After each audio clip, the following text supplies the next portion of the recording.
Folks, Gorilla Nerd Fair is live.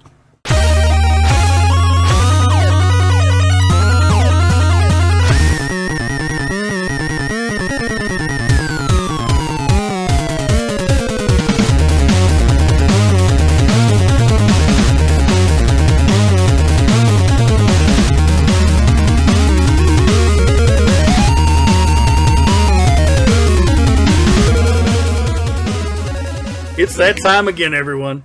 Hope everyone's having a great evening. My name is Steve Nobles, the fourth nobleman. I'm here joined with my co-hosts. I am Adam, aka Tilo's Warlock. Hi, it's me, Dia. How's it going, everyone? And we're back with another exciting episode. We've got a lot to cover tonight. It looks like Stewart needs a little assistance this evening, trying to pick out a new streaming PC that he may or may not buy within the next year. Maybe two. So we've got some good suggestions for that. You got your new 5G installed, right? Yeah, with a couple hiccups, but I'm okay. I'm 5G ready now. Heard it whip your ass pretty good there.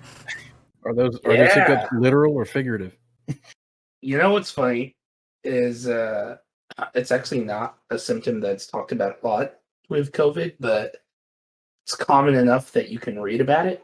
But I guess hiccups are a good, uncontrollable hiccups are a good indication that you have a COVID infection.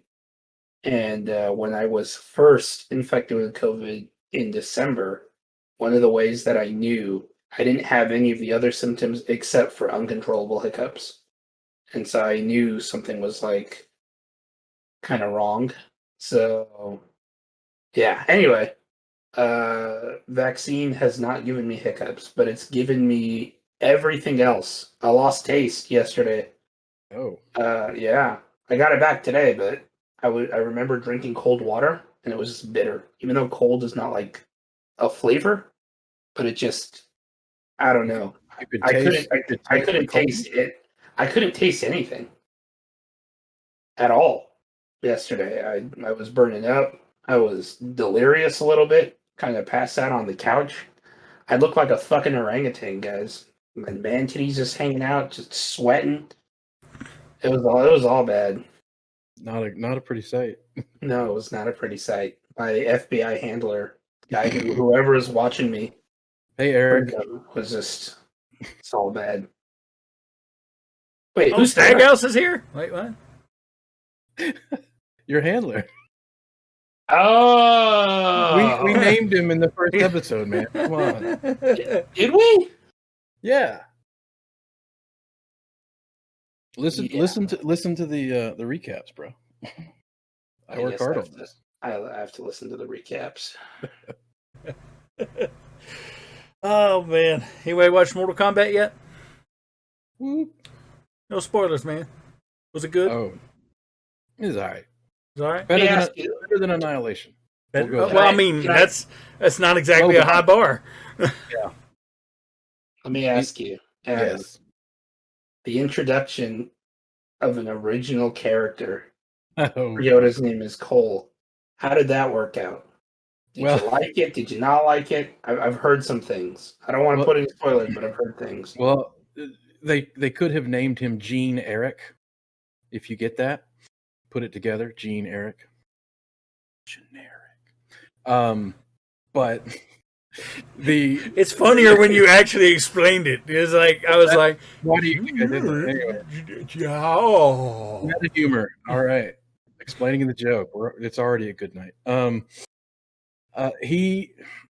lore is he fits into the lore awkwardly and kind of like square peg into a round hole, but it kind of works.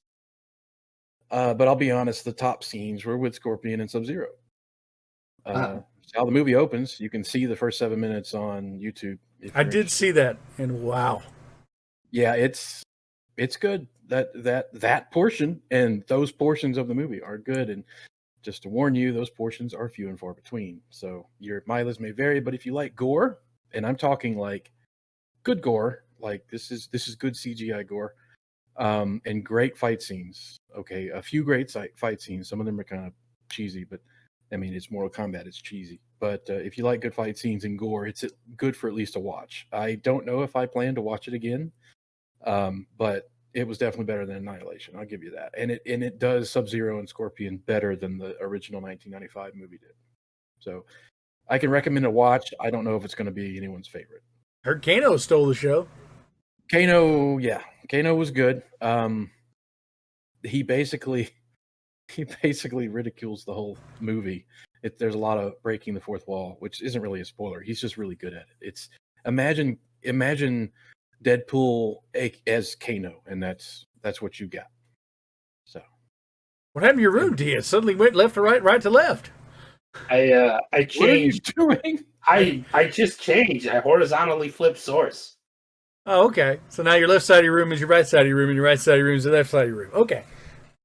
It looks better. It looks better. It didn't throw anything off. It was just suddenly like, hey, your room changed. Cool. This is what they call the Mandela effect, right? He's always been facing that way. We just don't know it. There you go.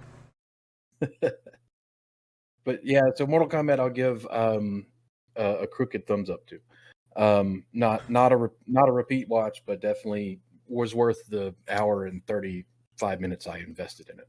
Okay. Did you watch Godzilla vs. Kong? Yeah. Was it better or worse? Better.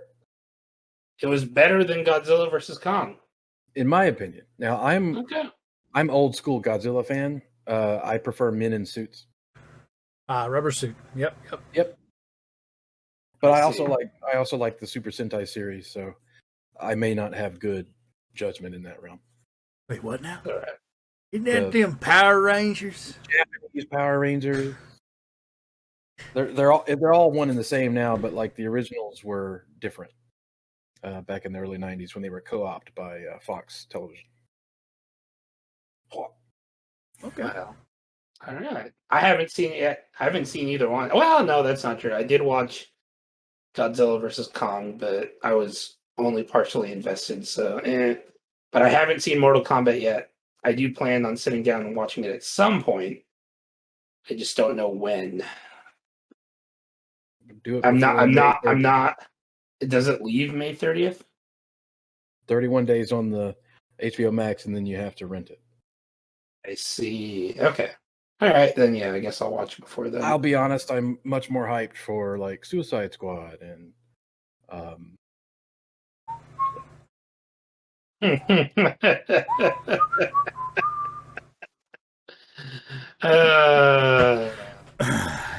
yeah. I mean, it's there while it's there, so you better get it while it's there. I got it. So SSC Stewart had a question leading into this week, and we did absolutely no research whatsoever. The fact is if you're a year out, there's no telling what you're going to find in between here and there. So I do have a couple of recommendations, and I think Adam has a recommendation as well. And then we're going to take a little more serious note and explain that to you in more detail. So, Stewart, first, we have Potato. You see, Potato, very good computational device. You put this sucker up on the internet, you be streaming 4K, 4 frames per second. All the hits. You get all the subscribers. You put two potatoes. You link two potatoes together. You cut through potato. Twice the streaming power. You see. All from delicious Idaho potato. And I will not be able to break. No break. See? Tough. This is tough potato. You go with potato. Okay? Stewart. Go with potato. Adam had another recommendation. I'm going to paste a picture of it in the Twitch chat. What, me just smacking a potato? This right here is what you want. Yes, the tomato smack. I can't even talk I'm gonna post it. We got a picture link. That is quite a long link. Yeah, it's called Google Image Search. Write that down. You have to know it exactly with that key. with that token key that unlocks everything. For Oh gosh, that's a long key, sir. Yes, yeah, I like long keys. I am in the security Oh, business. Anyway, this is in the Discord too, surely, right? This is in the Discord. yeah, it's in the Discord. It's in the Discord. It's under a different place though, right? Yeah, it's a different. Yes. Different. Where is it? Where is it? I just had it. It was almost here. You got to be prepared. Come on. It's here. It's in the next step. That's what it is. It's in the next step. It's hidden. Yes, there it is. Now we can actually show it on the stream because this is the cheap, putty way that we have to show this on the stream. ignore all this. But yeah, that's a Hot Wheels E-Machines. That is approximately a 10-inch tall tower there next to this nice honking 12-inch monitor. Top of the line. Top of the line, the absolute, I mean, just so many teraflops and gigawatts. And it's a well-known technical fact that flames make things faster. At least 15% faster in all regards. And if you want it rated the Russian way, it's at least 3 potato. Why do you disrespect the potato? Well, it's not as tough as a potato, but hey, thank you. It's very not as tough as potato. That is correct. I can't keep a fucking straight face. Anyway, I highly recommend the Hot Wheels E-Machine with Windows 98 Second Edition for all your streaming and gaming needs. Definitely, it ought to run Fortnite. So reasonably, I just figured we'd rattle off what our current specs on the machines are, and just give you an idea of where we're at. Now, I'm the only one of us of the three that stream. One of us, I think I'm probably the lowest spec out of all three of us. I think yours is actually newer than mine, Adam. Yeah, I built mine 2 years ago. So 2 years ago. Mine is now 3 years old, maybe 4 years old.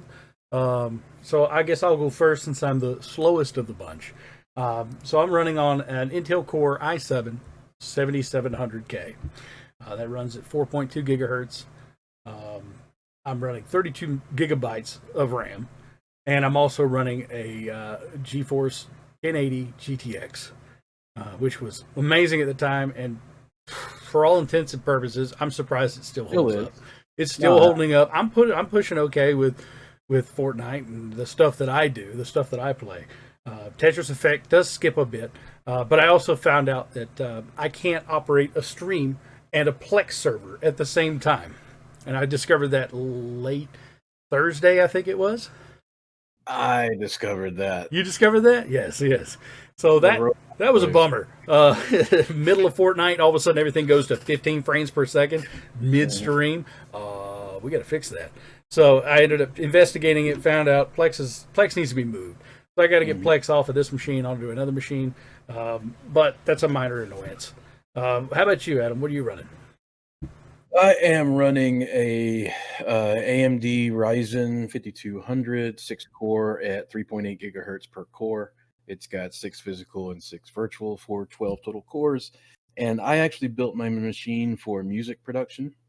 So I have a lot of RAM. I've got 64 gigs of RAM so that I can run the digital audio workstations and all the plugins for my guitars and synthesizers and stuff. And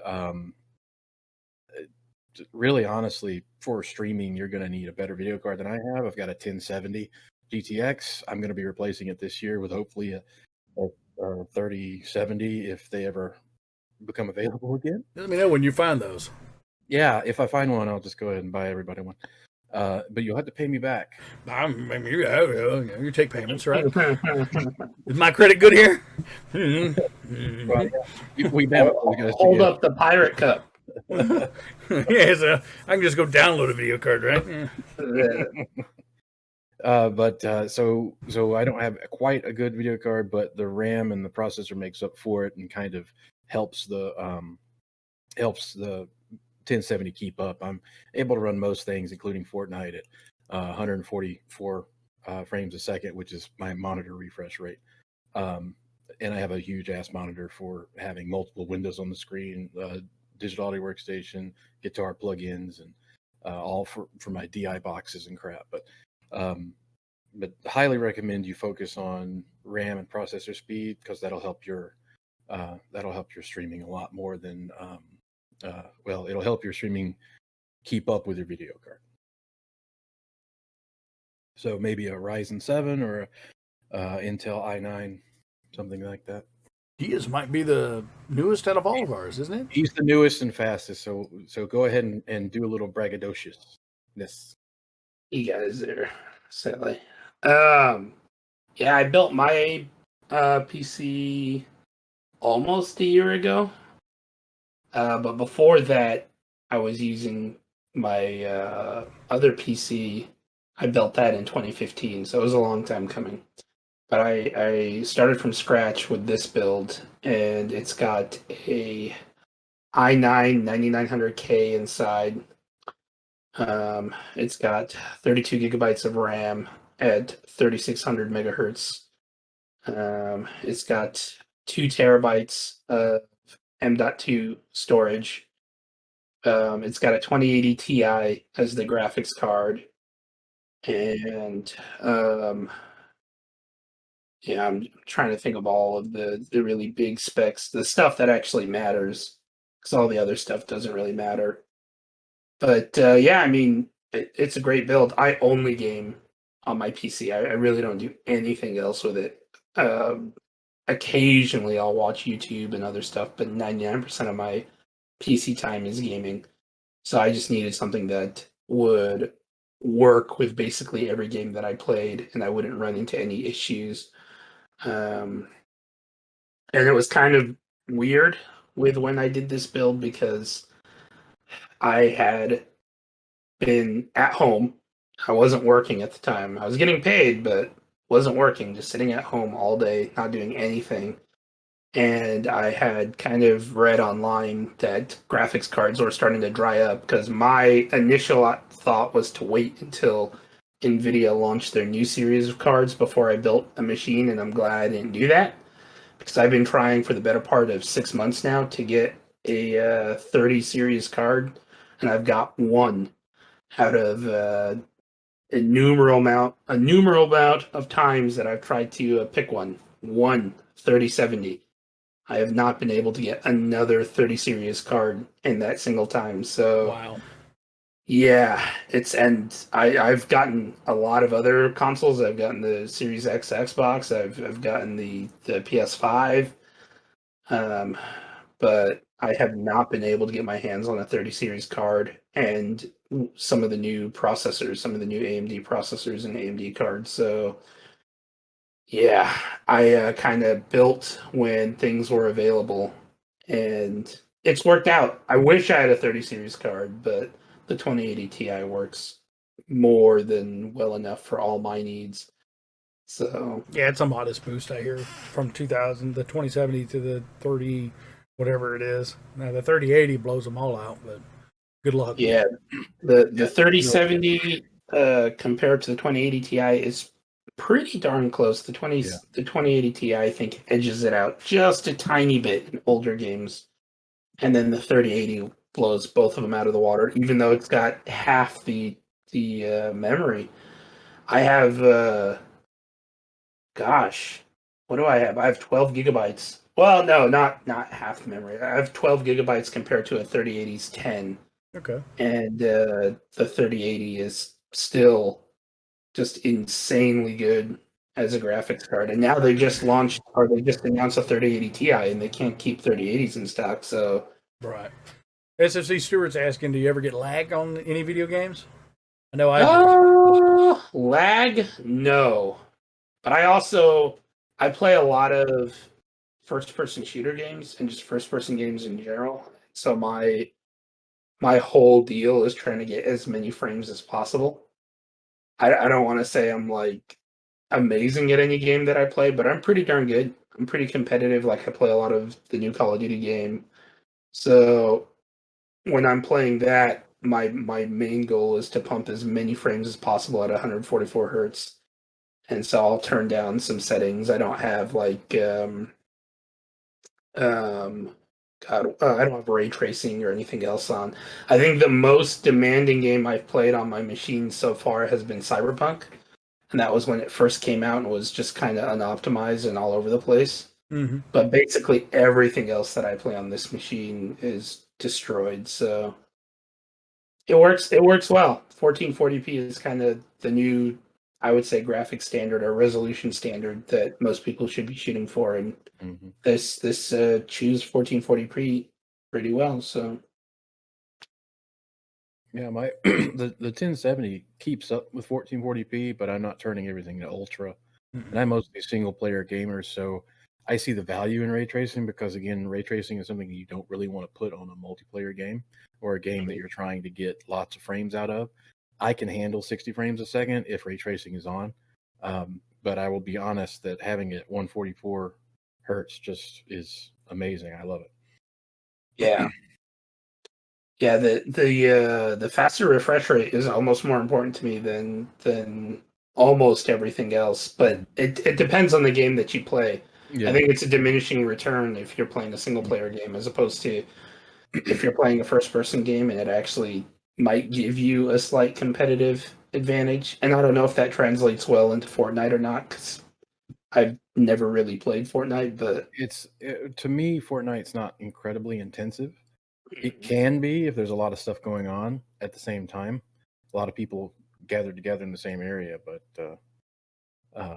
resource-wise, it's not that intensive. I mean, it caps on my machine at like 3.5 gigs in memory, and it doesn't use all of my texture memory. But to give you an example, Stuart, like my machine can run Cyberpunk 2077 with 60 frames a second with medium quality, and it can barely run Assassin's Creed Valhalla. Like it's a frame rate show. What was that? You saw it too? Was that a try? It's like out of my corner of my eye, I saw something. That was this thing. Oh, there's the kitty cat. Hello, kitty cat. She was staring out the window, I guess. I just saw something magically appear and then disappear. Man, if she was a xenomorph, I'd be fucked. Speaking of, that's free on Epic Game Store right now. Yes, absolutely. Get it. Isolation. I actually, ironically, paid $6 for it about 3 weeks ago. So now I'm kicking myself in the butt. Sorry, I'll never download the Epic Game Store on my machine. What could happen? I don't care if they give away every single game on the store for free. Wow, what an asshole! Keeping the trend alive. Every episode so far. Every episode. Tail pats on the head. That's when you know she's happy. I love how Dia's hair is acting up right now. Yeah, that cowlick is something fierce, bro. Oh, it's flopping in the breeze. Stewart says you've made excellent choice. We'll send you 3 in the mail. 2 bonus potatoes. You have triple processing power. You beat E-Machine. You paint flames. You be even faster. Well, just hold on now, Stewart. Well, just hold on now. You got these fancy Russian guys here offering you European potatoes. All right. I'm going to offer you real American computing power. No one is offering peed-on potatoes, okay? I am offering you Idaho's best when it comes to processing power. You're going to have 12 French fries of compute cycle power with this thing. 12 French fries. Now, I know you've heard of that down there. Microsoft, they're up in their Washington state. Okay, I'm in Idaho. We're right next door. We're basically brothers. I know all the trade secrets. You going to go with this guy? Pfft, come on. They're going to give you 3 potatoes. I'll give you 4 potatoes. 4. I mean, you could eat the last one. It doesn't matter. You only really need 3. I cannot beat this deal. This is a good deal. So we see we Americans we take the bulky and we up the computing power while making it smaller. Now I don't know how reliable it's going to be. I mean, have you seen a GM car? I mean, come on. Oh man! Actually, you know what's funny is I have a Chevy truck and I have less than 16,000 miles on this truck. Bought it brand new, and I'm running into all sorts of issues with it now. Yep. Thankfully, they're all covered under warranty so far, but Yeah, that's why they have to offer those really nice warranties. yeah. Jaina has excellent offer. You take the last potato, you plant it, you have infinity potato. It never runs out. You could cut potato in half and double plant. Do not pee on your potato, however. Oh, well, it's what they always say. Oh, okay. Yeah, that's what they say. what was I gonna do? I'll take notes on that. This is great. I love it. I lost it. Fuck it. Oh, it's gone. It's finished. Sir, Old man brain. you wanted to discuss something about the virtual I did. boy. What did I want to discuss? Oh yeah, that's right. The emulation of the virtual. Is it not the worst controller known to man? It might be. I think it's second only to whatever the Waya had or Ouya, however you pronounce it. Oh, the Ouya? Yeah, the Ouya or Ouya? Yeah, that weird. I thought you were saying Wii U, and I'm like, well, I mean, it was big, but I like the Wii U controller. I've got big hands. It was perfect. But the Virtual Boy was, strangely enough, something I got near launch, and it was already hugely discounted then. You got it at launch?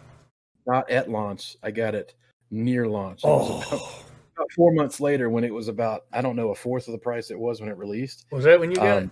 Oof. That's when I got it. Because, a little history lesson. It was Nintendo's stopgap between the 16-bit era and the 64-bit era, since they had the Ultra 64, aka Nintendo 64, coming out in the next year. So in 1995, they were like, shit, we don't have the PlayStation, we don't have the Saturn. We need to put something out that's 32-bit.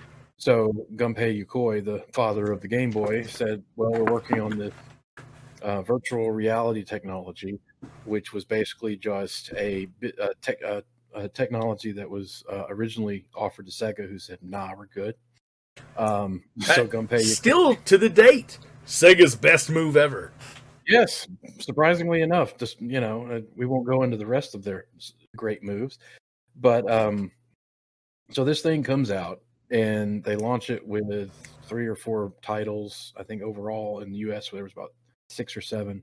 The pack-in title was Mario Tennis, the first named tennis game with Mario's name on it. There had been Golf on the NES, which had Mario playing it, but he actually was not named on that. So Mario Tennis was the birth of the Mario Tennis franchise. It happened to be on the Virtual Boy. Was it the birth of Mario Sports? Yes, Mario. So that was the Sport first title. period, Mario Sport, and from that we got golf, we got tennis, and we got soccer, and we got whatever else we can put them in. Hoops. Oh, don't forget basketball. Where's the Mario football game? Mario's an Italian plumber from Brooklyn, but unfortunately he's controlled by people who don't really like American football very much. So I just think it would be entertaining watching Bowser tackle the shit out of Toad. I would love to see that. I would love to see it like the old Battle Ball or whatever that Warhammer football game is Blood called. Bowl? Yeah, I'd love to see Blood Bowl in the spirit with Nintendo characters, kind of like a hybrid of Smash and American football. But anyway, I digress. We digress. So the Virtual Boy offered 3D stereoscopic rendering on a 32-bit chip with a Game Boy sound chip. So yeah, it wasn't exactly cutting edge there. It sounded good though. Oh, it sounded great because it had dual channel and still beeps and bloops and stuff, but it was great. The best beeps and bloops. Yeah. So it released. They said they were going to sell. They estimated they were going to sell 2 million in the first year. In the first 8 months, which was its only year, it only lasted 8 months on retail shelves. It sold 770K. That's 770,000 units over its lifespan. Most of those came not at launch, but towards the end when it was discounted to sub $10 levels in early spring of 2006. 2006. Fuck me, I'm old. 1996. Back in Stop, 1996. stop right there. Stop right there. And I know you're not a economist, but adjusted for inflation, what was $10 like back in 1996? I mean, you could probably say it'd be about $20 to $30 now. Let me figure that out real quick. You gonna do numbers? No, I'm gonna let Google do numbers. Yeah, $1. what's them numbers?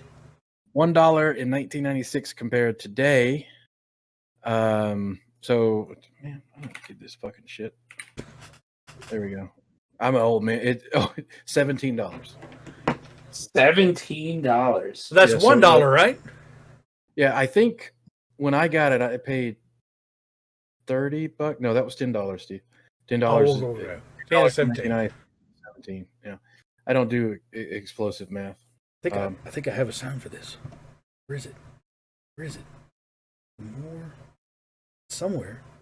Don't I have that? There it is. Hey, Loser, what's up? All right. So after that math lesson, I bought the Virtual Boy for. I bought the Virtual Boy plus Tellero Boxer, Virtual Boy Wario, and the shooting game, Red Alarm. Red Alert. Yeah. Well, Red Alarm or Red Alert? It's definitely not Red Alert because EA would be coming after. Oh yeah. So Red Alarm, and it was Star Fox in 3D, in 3D space. Wireframes though. But well, I mean, yeah, because they couldn't render polygon surfaces on the chip. They could shades of red. The scope was limited to shades of red and black. That was it. So it wasn't even the black was even black. It was just negative space. It was just so it was just imagine the worst bright red you can think of, and then plant that directly into your face. That's exactly what the Virtual Boy was like, and I'm sure most people who are listening to us probably know what the Virtual Boy is, but there was no great way to play it. Nintendo did not. It doesn't strap to your face. It is a goggle headset that covers your entire eyes and nose, and the power doesn't strap to your face. Nope. I mean, they got tape. You just tape it, right? Well, yes, that was the method. Okay. I wasn't the only one that used tape then, so that was it. Yeah, you had to wrap like 6 times around with duct tape. Yep. So on a practical level, because I've never used one, I've never actually ever seen one in person. Mm-hmm. They just expected you to hold it to your face. Well, so what you would do is, I can't really demonstrate this very well because I don't have a profile camera. But what you would do is it had little spindles that stood up on a desk, and you'd sit in front of the desk, and you would lean into it like that. Yeah, like that, like Steve, and with that neck bend. With that neck bend that he was doing. Oh, and yeah, it would fog up glasses too. Yep. Yeah, if that sounds like that would fog your glasses, it would. Yep. So what I would do when I played mine is I actually lay back on my bed and just let it rest on my face and use the spindles to plug it into my chest. That's how I was. I'd just lay on my back and just play it like this, and if you, as long as you were that way, it was fine. And then if you moved or sneezed, it would just go flop. Yeah, it'd flop right over and probably, poke a hole in your shirt or something because of those rubber feet grip everything. But essentially, after a 2-hour play session, you get off of it and you'd have stars in your eyes. It wasn't great, especially for young kids. And it even had a warning on the box, the manual, and in all the games. I was about to say, every game had an auto feature where after 15 minutes, it would stop whatever it was doing and say, it's rest time. Hit a button when you're ready to no longer rest. It was before the Wii telling you to go outside and play. It was prior to that I thought the Wii told you to go rest. I thought one of them told you to go outside and play. Or was that a particular game? But anyway. Maybe. There were a lot of firsts on the Virtual Boy. Tellero Boxer essentially is the prototype for Wii boxing. Don't you mean Punch Out Wii? Super Punch Out Wii. Sorry, Punch Out Wii. Yeah. It's the it had the where you can see your fists and stuff, and then you see your opponent and they're weak. Man, it was so cool too because you had basically two cross pads. Pretend this is a cross pad and this is a cross pad, right? And so you would control your blocks by the same motions on the ups, the downs, the lefts, and the rights. And if you wanted to dodge, you would make sure that you press the same button, lefts and rights, to go left or right and dodge. If you did both at the same time down, you'd duck, and then you'd throw your fists up and block low or high, depending on how you manipulated the two cross pads. And then on the back side, there were these trigger buttons that you would use to throw fists. And so if you wanted to throw a left hook, you would hold left, tap the button, and you'd throw a left hook. And then you do the opposite side, and you'd throw a right hook, and you'd throw uppercuts, and they'd throw straight jabs. And then they would also do, I don't think the inner ones did anything. The inner ones only blocked. Yeah. But you could block and charge and then throw a power punch or something. But it was really neat. It was about the only time a game on the extensive 12-game library for the Virtual Boy actually utilized the odd controller, which was a D-pad on the left side, a D-pad on the right side, and then a select start, and then a B and A. And yes. Punch out for the Artillery Boxer did it with a whole controller scheme, and then Tetris 3D did it where you could manipulate the X-axis, and then you could manipulate the rotation, and then you use the Z button to drop down. That was 3D Tetris. I could never get into because you're filling a whole 3D plane before you line out. So building up a good Tetris took a lot of forethought. Because a lot of effort, just in general. You're in 3 dimensions. You have to do Y, X, and then Z. So even if you're a good player at Tetris 3D, the speed also played in there. Where if you wanted to perform a perfect Tetris, where you got rid of 4 planes at the same time with a line, it probably took you 12 minutes just to set up for one. Yep. Yeah, it was not really great. But I mean, it's 3D Tetris. We saw 3D Tetris come back a little while later, and it was a much better control scheme. But anyway, what I'm trying to get at is, honestly, the games for the Virtual Boy were not bad. Virtual Boy Wario Land sticks out to me as a really great upgrade from the Wario Lands we got on Game Boy. The irony is Virtual Boy Wario Land came out nearly a year after the original Super Mario Land 3 Wario Land came out. So the 32-bit 3D Wario Land predates the sequels of Wario Land and helped shape those sequels. And especially the foreground background mechanic. Foreground background mechanic, which is what is the gimmick 3D part of Virtual Boy Wario Land. And the reason I'm talking about all this is there were some good games on the Virtual Boy that stayed trapped on the Virtual Boy and sunk with the Virtual Boy ship when it died in March of 2000. God damn it, 1996. I really wanted to be 2000 because I don't want to be that old. I don't want to be close to 40-year-old. But it's one of those things where lately I've been getting into the emulation of it. Now I own a Virtual Boy. It's in storage. I've got 5 of the 7 games that were available in the U.S. market. And so I have, hold up the cup, Steve. Hold up the cup. You see some. Yeah. So some of that has occurred to enable me to be able to play the Japanese releases, which are good as well. Panic Bomber is fantastic. I don't know why we didn't get that over here. Didn't we get like a different iteration of it later? Or no, it was a different Japanese iteration of it later, right? Yeah. Right. But at the time, it was a great puzzler, or combative puzzler. I was into those at the time. Was a big fan of Super Gem Fighter and all that. That's GEM on Street Super Gem Fighter Turbo 2 or whatever it is. And so I've gotten into the emulation of it recently, and it's really cool because it'll simulate the the two screens on there, and if you're really good at Magic Eye, where you cross your eyes, you can get the 3D effect on your own monitor, or you can hook up a Oculus or. You gotta actually cross your eyes. Yeah, for some reason I've always been able to do that fairly easily, so I can see that. So I don't do it for prolonged periods. You're not originally from Alabama, right? You're originally from Georgia.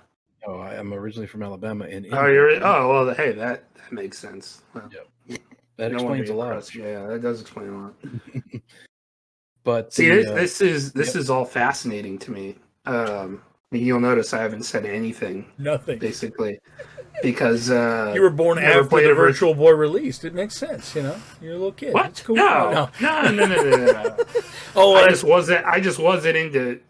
I think the first video game that I was actually into that I cared about, because I was an outside kid before then, was Pokemon. I think that was the first video game that got me into video games. And the first console that I ever owned, and I owned it late into the console cycle, was the Nintendo 64. So anything that predates that, I have very limited knowledge about, and I have little to no interest to go back and play it.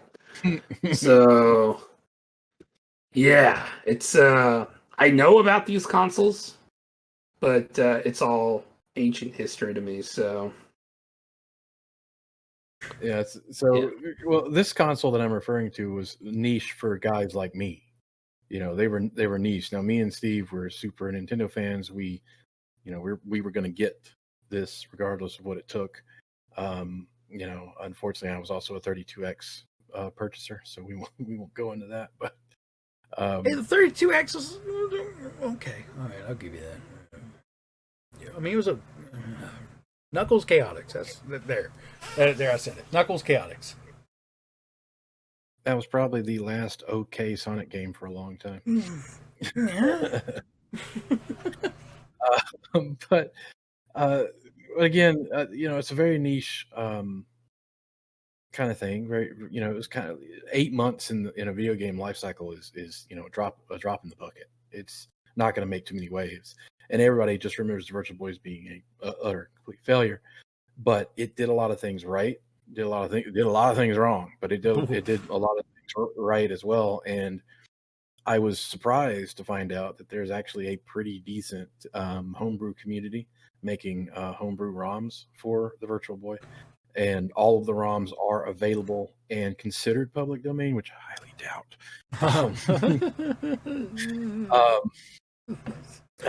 But they are available and you can play them. And I've tried all of them. And I'll be honest, the favorites are the ones that I grew up with, because surprise, surprise, nostalgia, will kick in. Now, we just need to get 8-Bit Dough on the phone and get these guys to make a good repro Virtual Boy wireless controller. And that way we can actually play these games the way we remembered them. All. And you always had to have the controller hooked up to the headset, because the controller also provided the power. Remember do you remember that little wart that took 6 AA batteries? Oh, or you had the power adapter, and the power adapter ejected with the Super Nintendo's power supply. Yep. And if you were in an extremely difficult Tellero Boxer match, it would actually just eject randomly off of the back of the controller, and you'd be lost. So laser scope indicates heretofore you are now known as a youngin. Yep, you are now youngin. That's me. By comparison, yes. Well, even better is in 20 years, where Adam and I are most likely going to have solid white in 20 years. He's barely going to have 1 or 2 white hairs. He's probably still going to be the same look that he is right there. Look at that face. 20 years from now. Look at 20 years ago from this. No. You just had less facial hair 20 years ago.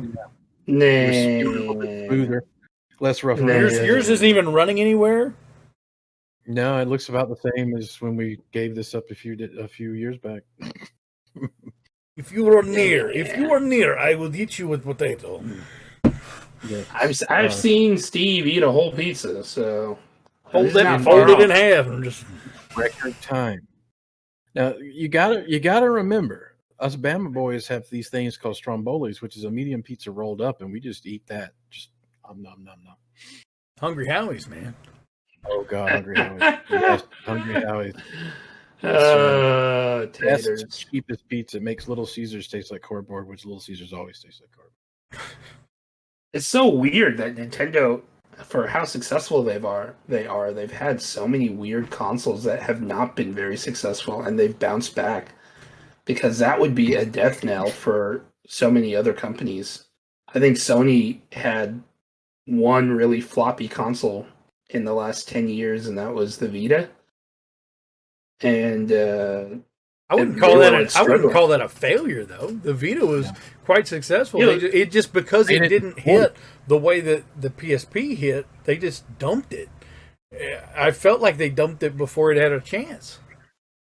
You think so? I felt like they got the Vita is very underappreciated by most. I feel I really did like the fact that I could get almost all of my JRPG fix portably through that Vita. And I hated the fact that it died such a awful, shorthanded death. I mean, you remember how it was the Vita? You remember how the Vita was when the PS4 came out? It was like, we're gonna revolutionize the Vita. Y'all reading this? Y'all reading this? The Vita was one feature away from being amazing. L3 and R3. And can I get an amen to that? Because their version of L3 and R3 was the only thing that pissed me off playing anything designed for a PS3. And because they made you do L3 and R3. The man's got a fucking Vita on hand to bring one up on stream. I always have my Vita. I love my Vita. No, that is not a normal. That is not a normal thing that people. People don't normally come up and say, "I always have my Vita." You don't? You don't have your Vita handy? No, I don't. Look, there's two things you should always have handy, and that's your PS Vita and your goddamn Game Boy. Okay? Yeah. If you don't have these two things handy, what are you even here for? The Vita is the only Sony console I haven't purchased in since PS1. I'm sorry, because I said, you get one of those Vita SD cards. It's a Vita cartridge with an SD card slot, and you can homebrew those things right now. And holy crap, those things bust wide open when you homebrew them. Because there's no more firmware coming out, and it's Wild West out there. Oh, it is for sure, every bit of it. Mm-hmm. You might as well just put on an eye patch and a hat, Brett. I could just sit this right on top of the microphone. It's cool. There you just go. Stay there the rest of the stream. It's fine. Other than messing up with my autofocus, that'll be fine. I was about to say your autofocus would be shit. Welcome to the Mega Piracy stream. You think Sony will ever make another handheld? I don't think they're ever going to dip their toes. I think Sony is more apt to make an app that does what the Vita did streaming wise than anything else, and I think that's where all of it's going to go. Is they're just going to use your already in hand hardware and offer the games as a service program for streaming, and that's where we're heading. And I'm waiting for Nintendo to play catch up next console cycle, because they're always one behind. Don't forget, Sony released the PlayStation Phone. They did, didn't they? It's true. I sold one. Yep, I sold a couple actually, but. Yeah, no. PS Now is a okay. I want to say it's an okay. I want to say it's an okay service. I never could get it consistent enough. xCloud, I've had much more consistency with. They've got the manpower and the experience in the back end to make that shit work proper. And PS Now is playing catch up. Azure is the reason xCloud is working so great. What's the going rate of PS Now? Is it $10 a month? Like $10 or $12 a month. Yeah.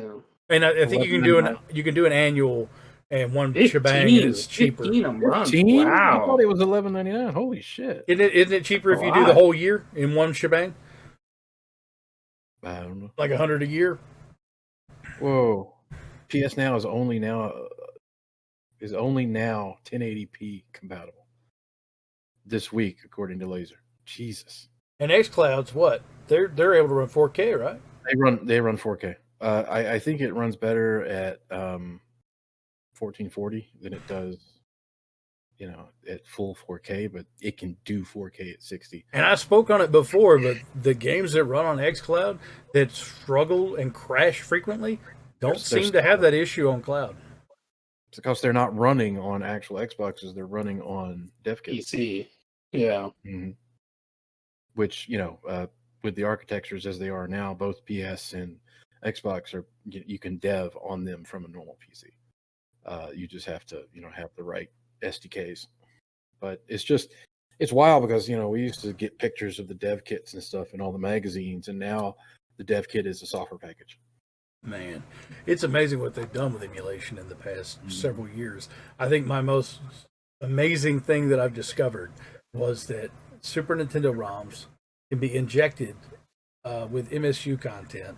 And basically what they did is they took the ability for that Super Nintendo PlayStation concept that would enable CD related or CD quality audio to overlay into the actual ROM for the Super Nintendo game. And what they've done is they've even gone one step further. There has been an MSU edited ROM of The Legend of Zelda: Link to the Past that has full symphonic music, has flippin' cutscenes. Yeah, FMVs. Actual FMV cutscenes, and they've injected those into the ROM to where they'll play as you're playing the normal SNES game. So there's like 6 minutes of cutscene just to get to the point where you go out and try to find your uncle. Jeez. And it blew my mind. And then you got games like Rock and Roll Racing where they inject the licensed music. Don't stream that. Don't stream that. You'll get copyright claimed in a moment.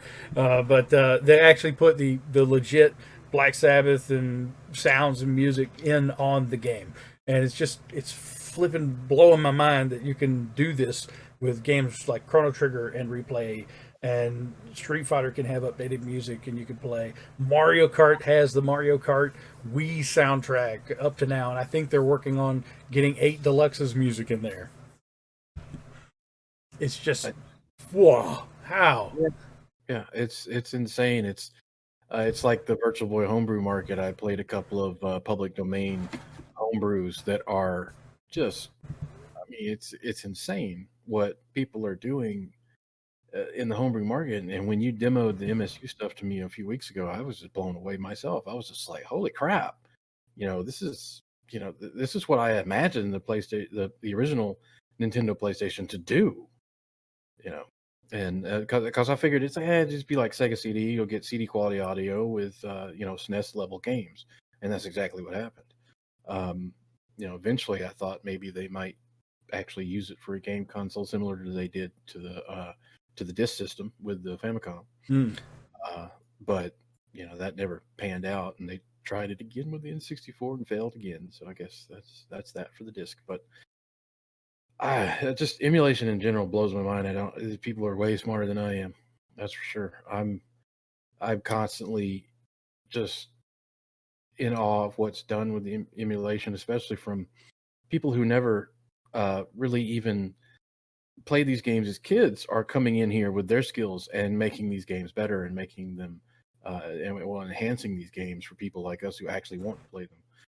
That's the fun, awesome part of emulation. And one of the things that I'm afraid of, 20 years down the line, I'm not going to be able to pop in a PS3 game without having to join up a streaming service or just pull it out of the dustbin in my garage, because my PS3, PS4 collection is mostly digital. Right. I meant through official channels. Oh yeah. I don't know about the official one. I will. That's. I guess that brings into the next point is I will pay for a streaming service that provides me the content I want to see. Yes, and that is the way that goes. Right. If you're providing what I want to buy, I'm going to buy it. But you're not giving anyone a way to do that, and you're taking away old shops now, so you can't even go and buy on the old markets. You can't download from the old those die, you lose it all. So when your console eventually does pass, and it will pass, I'm sure, you go back to go re-download your content, and suddenly that service is no longer active. You're SOL. You spent $300, $400, $600, and now that money is expired, and you're finished. You're not going to get it anymore. Mm-hmm. Yeah, exactly.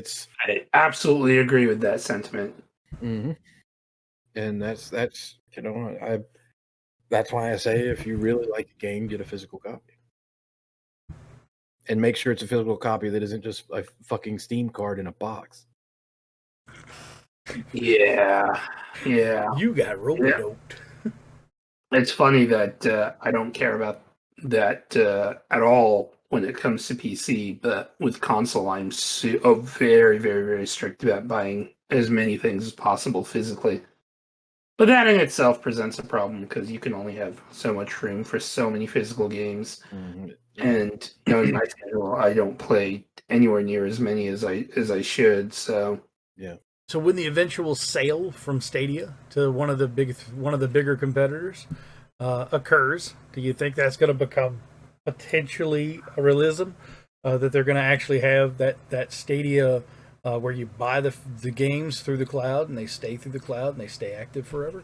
Is anyone going to trust that if either of the big two start closing their other services and making those obsolete the way that like Sony is right now? Is anyone going to jump on board with a streaming service where you buy your streamed games after?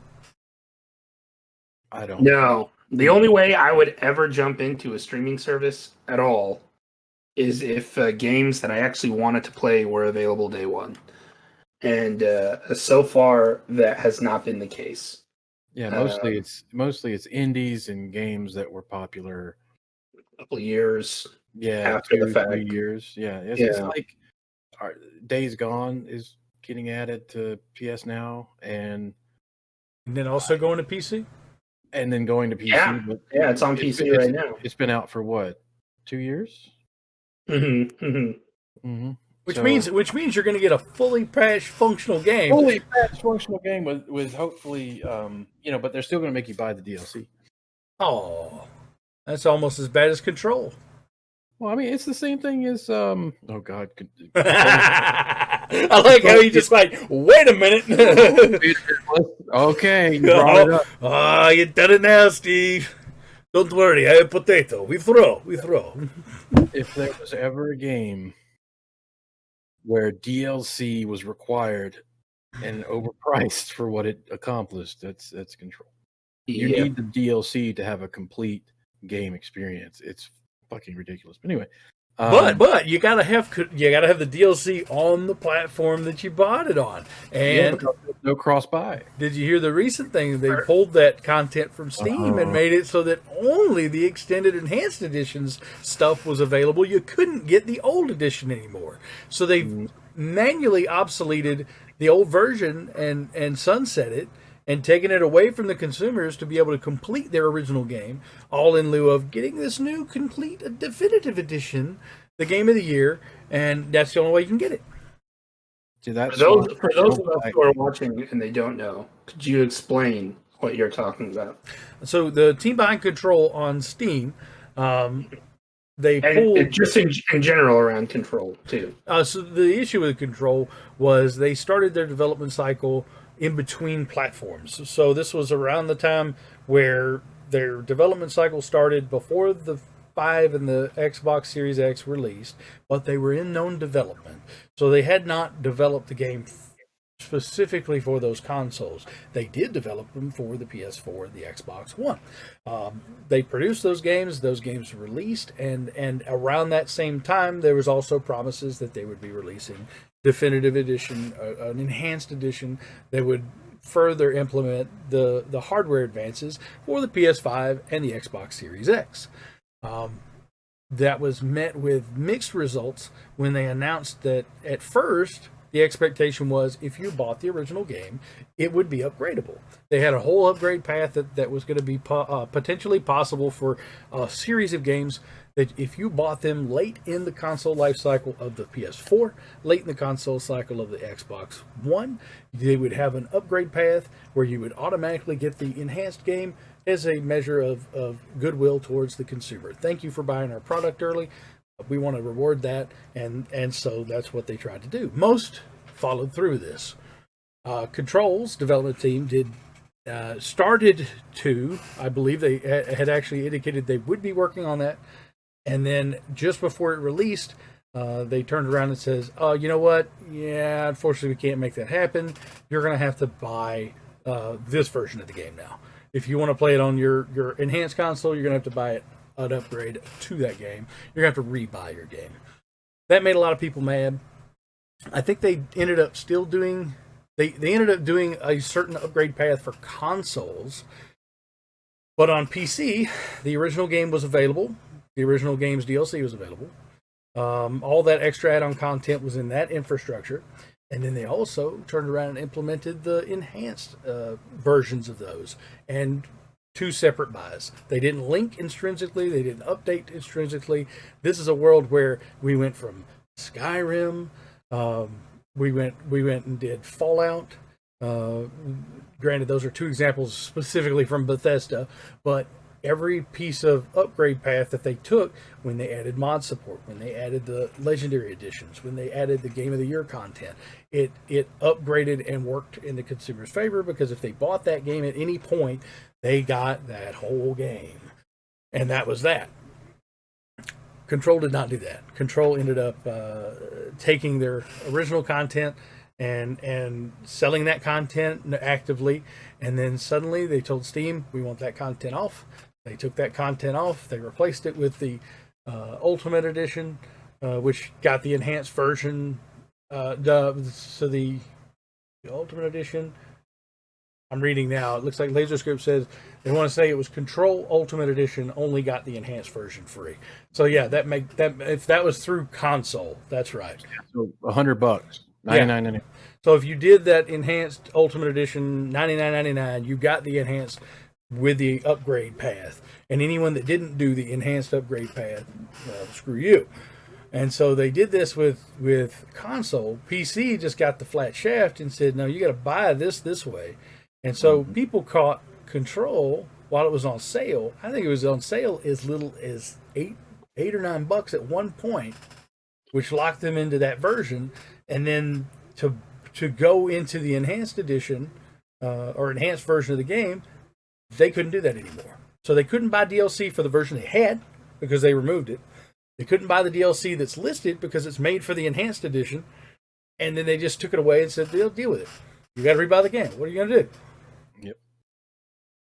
It's as if Skyrim in the PS3 to PS4 era did not offer a free upgrade and forced you to buy the premium edition, whatever they called it, the enhanced edition, Skyrim Premium, Skyrim Deluxe, whatever, without having an upgrade path, which they did have an upgrade path.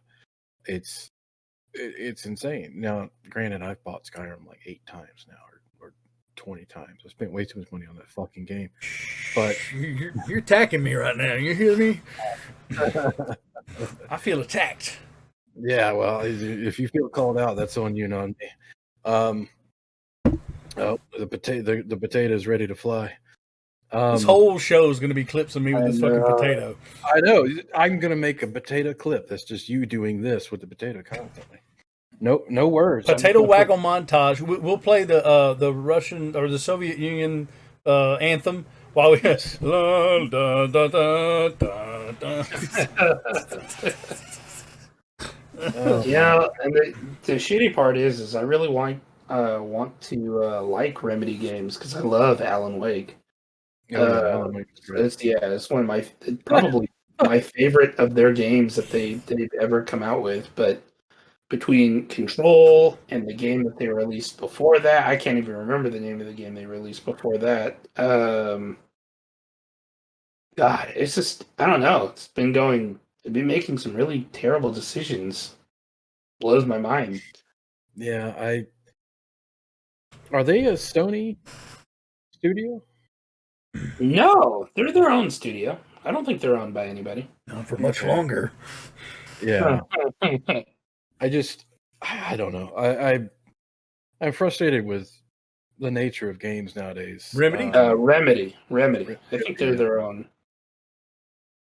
Yeah. Well, yeah. Obviously, they're releasing a multi-platform. I don't know why I even fucking said that. Old man brain fog. But the sorry, derail water break. Sip the water. Yep. Oh, yes. Hold on. There we go. Got a product placement. Okay, we're good. Oh, okay. Roll Tide. Got to get that in there. The whole thing about these studios getting bought up. Are we? I mean, it feels like we're hurtling towards cross-play, cross-save at a pretty heavy clip now. With all these publishers getting video game studios getting snapped up by larger publishers, and even some of the console companies. Do we feel that's something that's going to happen, or are the roads that we've laid for that going to just grow, grow weary as we go forward? Because I mean, people are still console warring the current console generation, and I'm like, there's no reason to war. There's literally That's an NDA. But our own personal insider into the gaming industry is laughing at NDA currently. yes. But I'm curious because these new consoles, to me, I could just be getting old. I don't know. They just feel like PC replacements to me now. That's all they feel like. They feel like, this is a platform upon which you can play these games without having to worry about building a PC. There used to be reasons to own the consoles beyond, a cheaper way. Yeah. When Xbone came out, it was just like, we're going to integrate with your TV. Congratulations. Who the fuck asked for that? And then that quickly went by the wayside. And then they were like, cloud gaming, that's the reason to own an Xbone. They never implemented it well. Crackdown 3 was a nightmare. And it didn't have any of the features they claimed it would. And then now we're actually in the era of, cloud computing with, cloud gaming.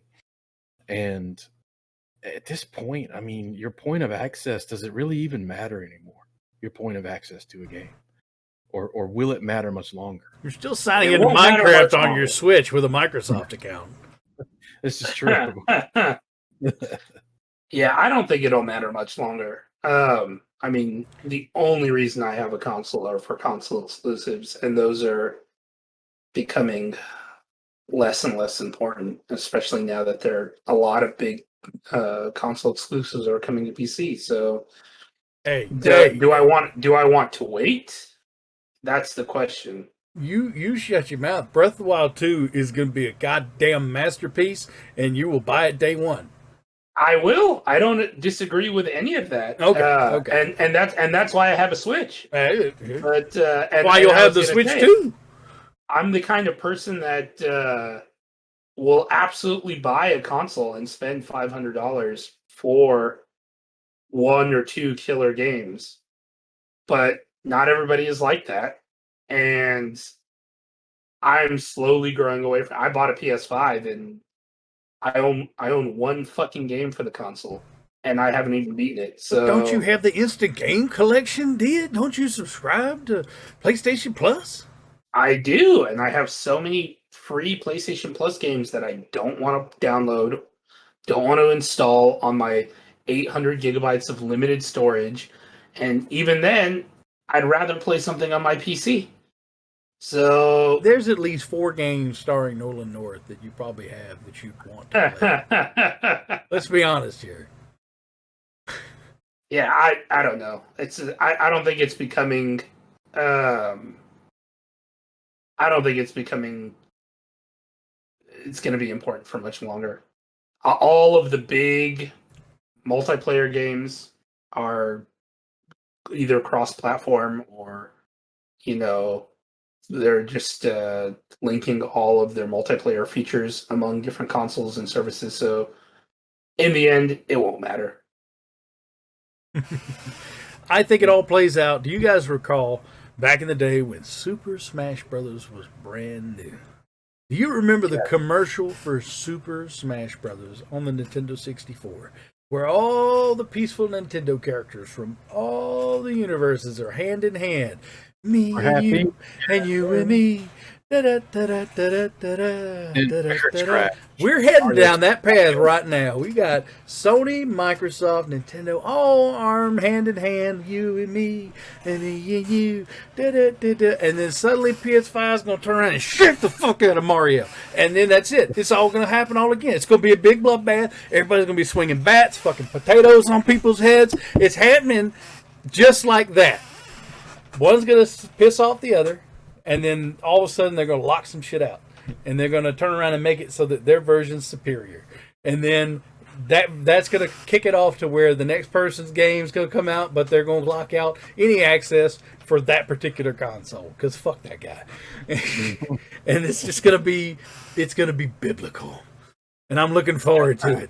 I can't wait to see all the fanboys turn red at each other, and everyone else is just going to sit aside. The grown-ups here now get to sit aside and go, remember when we used to do that shit? That's actually remember when Sega used to make fucking consoles?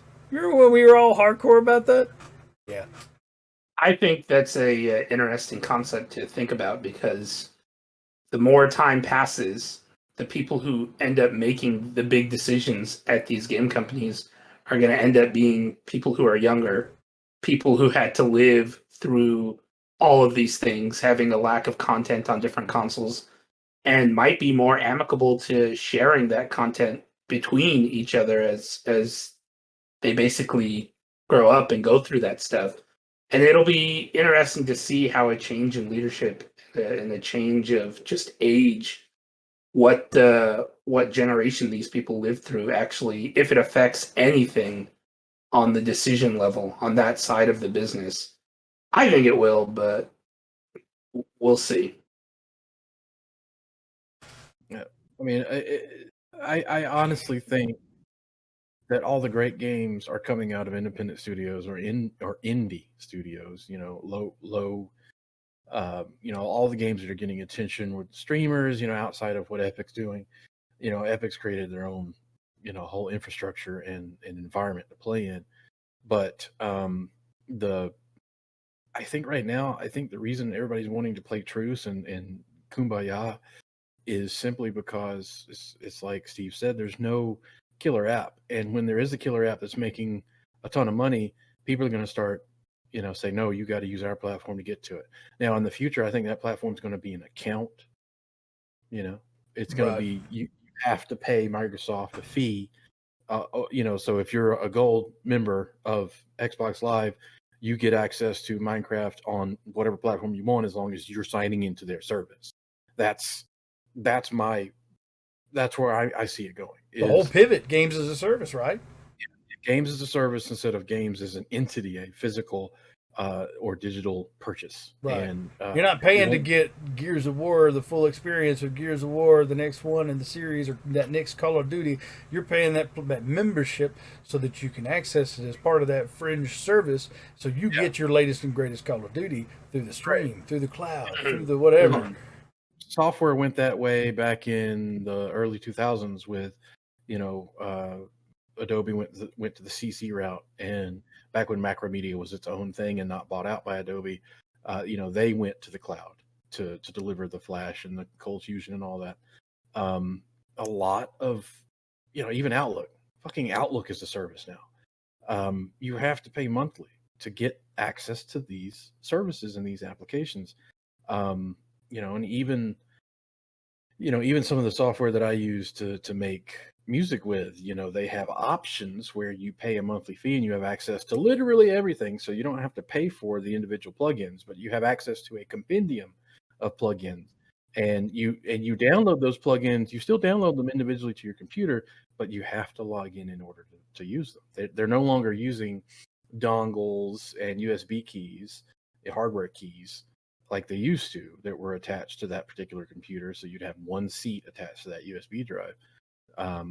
And now they're using the internet as their key dongle to access their expensive software. And games will go that route. Absolutely. And the publishers will no longer be, they're no longer in the manufacturing business. They're in the the service business. They're in the the games as a service, and I dread that. To be honest, I don't look forward to it. Because I'm already like, well, if I want to watch Friends, I got to get Peacock. If I want to watch The Office, I got to get Peacock. If I want to, if I want to watch The Expanse, I got to get Amazon Prime. And all this, and or I can just make like Jack Sparrow and get all the rum for myself. Ho ho ho, and a bottle of rum. Plex is an amazing service. Let me tell you. You just said the 4-letter word that's going to get us flagged. Plex? Yeah. What? No one cares about that. They don't know anything. Plex is a TV service, right? Is it? Yeah. It's the hottest TV service around. So, do you guys think that the casualty count will be higher? Do you guys think the casualty count will be higher in the streaming wars or in the console wars, the future console wars? Because I'm betting on the Netflix, Peacock, HBO. I'm betting on their kill count being real high.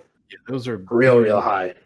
That's a huge, those are huge conglomerates that have lots of armies, lots of subsidiaries to throw, meat to the grinder. How soon before the smart TV? Oh, wait a minute. Which one of the streamers are going to be the first to scoop up the Google assets when Stadia shutters? Gamefly. No. but there you go, right? They turn around, they flip the switch, and suddenly anyone who has a Stadia controller from the previous Stadia service that shutters suddenly gets a gateway into Netflix's streaming gaming side. And they've got a few hundred games to start with. Maybe they do the same thing they're doing with their current studio productions, where they come up with some of their own little hits. Mm-hmm. Some games are going to go the way of a lot of movies nowadays. You go to the bargain bin at Target, and there's like 4 movie collection, all starring Seth Rogen. Just can't wait 10 years from now to land on the battlefield and find my suit of Spartan armor that is, developed and set out by Microsoft. But in order for me to actually enter the armor, I need to input a live and active xCloud service account. I'll have to log in. If it's not active, I can't use the armor. But if it is active, I'll be able to get in, use the armor, make sure that I have the ultimate tier subscription, so I'll be able to use all aspects of the armor. Find my opponent, who's probably in some shitty Sony armor on the other side of the map. Fight them, and then get taken out by somebody on the Gamefly streaming set. Yep, that's right. Which is just a 7-year-old with a potato. Yep. This is going to be the war of the future, guys, and I'm pumped. It's all going to be powered by Mountain Dew Game Fuel. Yep. And there are 27 new flavors of 2037. Yeah, I never thought I would ever need to see a watermelon flavored Mountain Dew, but hey, it's 2021, baby. Bring back Crystal Pepsi, damn it. Yeah, you do seem to like that a lot. God damn, I miss it. I'd drink it again if I had it right here, 2-year-old bottle. I'd look like LA Beast in like 15 minutes, puking my guts up. But at least it would taste good going down. Yeah, there you go. Necessarily coming back up. All restaurants are Taco Bell. Thanks, Demolition Man. Appreciate that laser scope. I honestly, I don't doubt that'll eventually happen. We'll eventually have a all one-stop shop for whatever fast food you want. Well, Taco Bell's already got like 4 flavors of Mountain Dew exclusive. Oh no! They have Baja Blast, and then KFC has the Yellow Lightning or something like that. Lightning, yep. It's like pineapple, I think. and then you got Major Melon, and then you got Code Red, Livewire, that grape one. We are on our way, fellas. Just wait. Indeed. It'll be a wall of Mountain Dew. Absolutely. And we're going to. When's Dr. Dew? Where's Dr. Dew at? Yeah. Walmart's got one. Uh-oh. Walmart has one? Is it that red, white, and dew? Oh God, wouldn't it be? Or is it the neon orange one that came out? There's a neon orange one? I think so. I'm so far behind. I'm just happy if I can find Milo sweet tea in mine. Yeah, is the melon any good? Major Melon? Major Melon's that's exclusive to Walmart? Or? Oh man. Is it pink or orange? I'm looking it up now. It's sugar free? I'm out. No, sorry. Shark Tank, I'm out. Pink.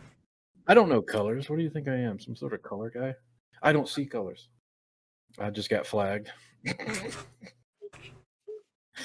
All right. Yeah, there's a sugar-free and a regular. The sugar-free has a black. Sugar-free has a black label according to this image, and the regular one has a pink label. So just look for the pink label, and you're good to go. I think there's commentary there somewhere. You guys remember when there was only one flavor of Mountain Dew? Yeah, it was called Mountain Dew. Yeah. Oh, good old Frostbite. Yeah, I forgot about Frostbite. The light blue one. Is that the one with the shark imagery on it, or is that a different one? No, it's the white one. There's one with a shark imagery somewhere. I forget what that was. There's a site for this somewhere, guys. Great Bite or something like that. I don't know. If it tastes like shark, give it another 5 years. Mountain Dew. Well, Mountain Dew. That's it.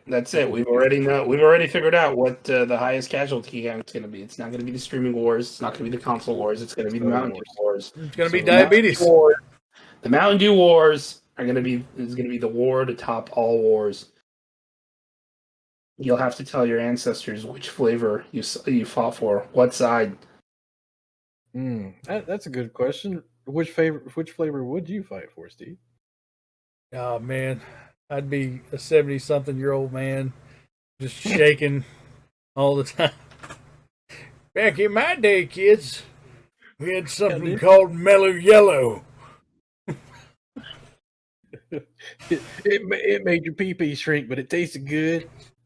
Will you still have the pirate?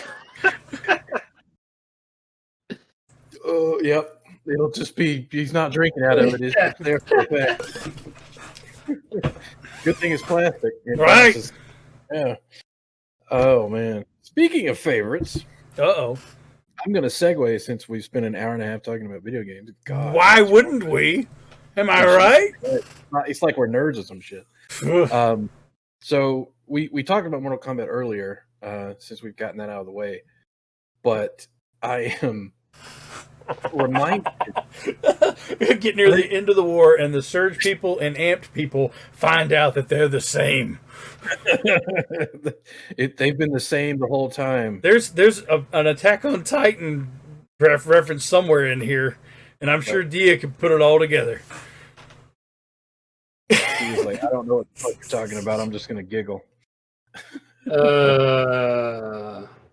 So, as I was saying before laser scoped us, with that one, the lives up to the name.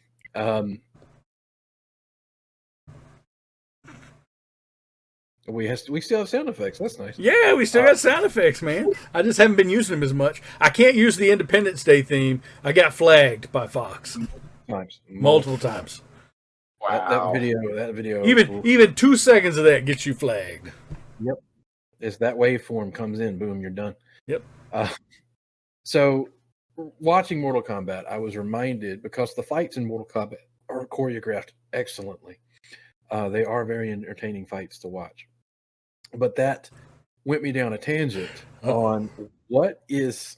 Oh wow, Steve's already bored with this conversation. Oh no! It's after midnight, man. What can I say?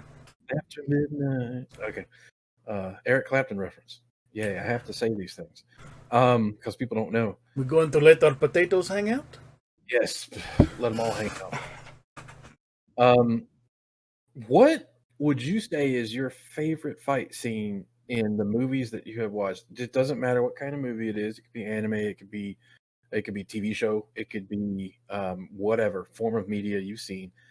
Fight scene, the just most impactful, brutal fight scene that you've seen that really impressed you and is still made a mark on you to this day. It could be something that you saw last week. It could be something you saw as a kid. What would you say is your favorite fight scene? And if you want me to go first to let you think, I'll do that. I've got I one. always really liked the fight scene in Titanic. The one where Rose and what's his face? They were like fighting in the car. It was getting like really foggy. Like the hand went up on the window, and I was like, asking my mom what was going on in there. And she's, yeah, they're just wrestling. So, and then at the end of the movie, I guess they like finish the fight, and she ends up letting him go in the water. It's like you lost the fight, so now you got to drown. No, you guys never saw that? That was more of an emotional conflict, yeah. I'm talking, knuckle to face. Although, Jack did punch that rich guy played by Billy Zane out. Yeah. Was that Billy Zane, or was that the other guy we confused Billy Zane with? Like it was Billy Zane. Like the Mummy or whatever. No, it wasn't the Mummy guy. That was Billy Zane. Okay. It's Billy Zane. I am the resident Zane expert. I have seen all his films, so he was definitely in Titanic. Same actor as the Phantom. Yes. I'm not kidding, dude. The Phantom. If you're into 1930s radio serials, The Phantom was actually a really good film.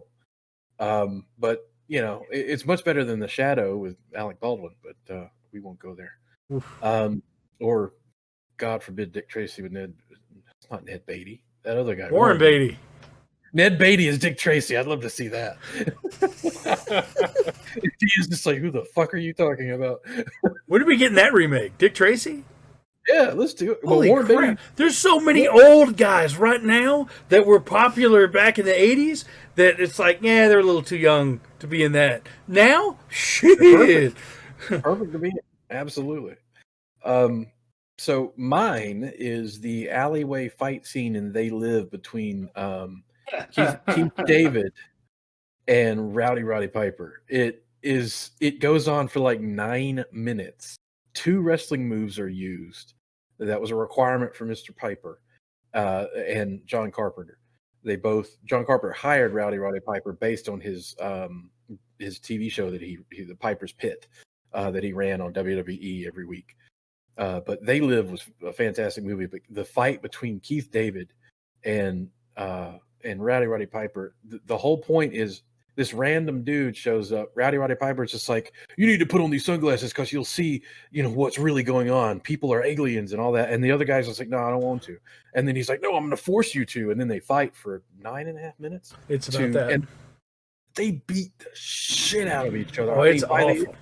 By the end of the fight, they are just bruised and bloody. The makeup work was great. And they're like hobbling. And Keith David finally wins.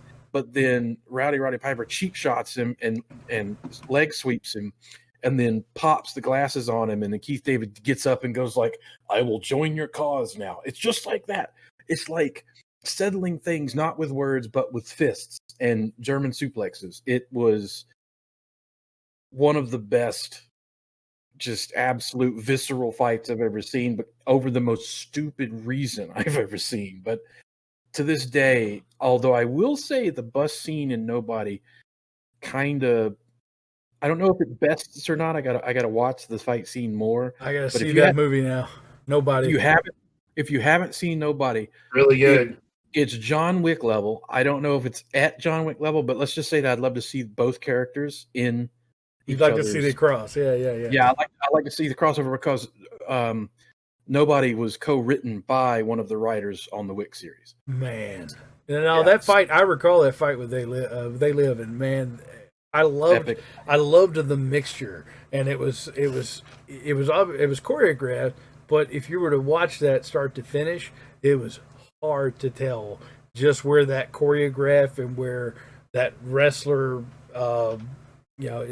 just on the fly, comes into play with Piper, and they go from like punching and fighting each other back and forth, body blows, poking eyes. They didn't care. He'd kick him in the balls, and then Keith Dave, it was just such a brutal fight, start to finish, and then I hated that, like, before and after that, it just felt like a throwaway scene compared to what was going on everywhere else. I didn't care for the movie itself, but I still go back to that scene and watch that scene. It is that good. I will admit the movie itself is. I mean, I like it. It's 80s camp the whole time. Sure. And John, it's one of John Carpenter's best soundtracks, because the actual theme song that opens with the movie with Roddy Piper walking down a track, that scene, John Carpenter watched Roddy Piper's gait in that scene, and then figured out the BPM, or the meter, of the beat hit in the theme song based on his gait. Every time his foot hits, a beat hits. And there's just so many minute things in that thing that show how detail oriented John Carpenter was, and how cohesive his media was. His best films are, is not They Live. His best film is obviously The Thing, some would argue, because we all know he also directed another movie that is pretty darn famous. I'll leave that open in the air, but I know my good horror buddy Stewart knows exactly what I'm talking about. But anyway, the whole point is a fight scene for me has to be visceral. It has to be believable. I don't want to see pulled punches. I don't want to see jump cuts. There were no jump cuts in They Live's fight scene. No, it was all one shot. It was great. It's all one shot.